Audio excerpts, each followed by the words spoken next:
How's it going, everybody? Coach Zach here to chat with you guys about Wednesday, July 15th skill strength. We are back to our deadlifts and our dumbbell or kettlebell single arm windmills. This week we're increasing the number of reps. So you're either going to use the exact same weight that you used last week, or you're going to use 80 to 90% of the weight that you built up to in that third set. So if you have multiple dumbbell kettlebell options, or if you have a barbell with plates, you're either going to stick with the exact same weight, or you are going to use 80 to 90% of last week's heaviest across for all 3 rounds. For our 15 deadlifts today, the first 3 are gonna have tempo. That tempo is gonna be 3 seconds on the way down, 1 second on the way up, and then end with 12 regular 1 second down, 1 second up conventional deadlifts. And then from there, we will go to our dumbbell or kettlebell windmills. So let's chat about it. Assuming we are using a dumbbell or a kettlebell, I want you guys to set that up so that it sits right in between that first shoelace toward your toe box on your shoes. From there, I'm gonna hinge back with that butt. I'm gonna get that back nice and flat.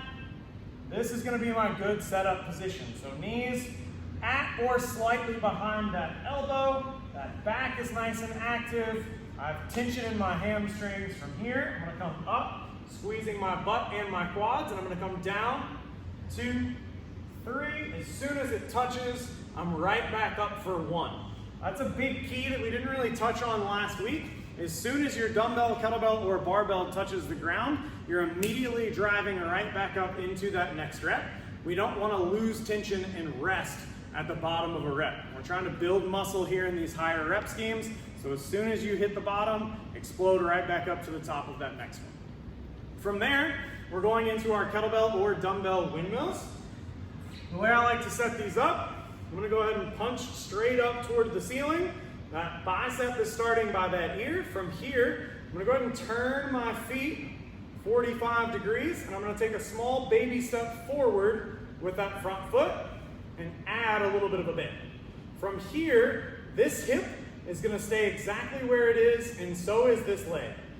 I'm gonna trace the back of my hand down that front leg, all the while keeping a look up at my dumbbell or my kettlebell. Couple things that we saw in class last week that I want you guys at home to be cognizant of is try not to lunge. So if you watch this front leg, we saw a lot of lunging forward as we were going down, or we saw a lot of assistance in that back leg trying to bend down, okay? We wanna keep our legs static. We don't wanna move them. So again, back leg's gonna be straight, front leg has a soft bend in it. From here, you'll notice I'm just taking my upper torso and I'm just hinging it down, all while staring up at that fist, okay? If you get to a point where you have to bend or lunge that front leg forward, you have to bend that back knee, we've gone past our range of motion, so simply stop right there and come back up to the top. 10 of those per arm. Hope you guys have a blast today. One more time, 3 rounds, 15 conventional or normal stance deadlifts. First 3 have a 3 second down, last 12 are regular tempo, and then we're gonna go 10 kettlebell or dumbbell windmills per side. See you guys back here in about 12 to 15 minutes for our 2 7-minute AMRAPs.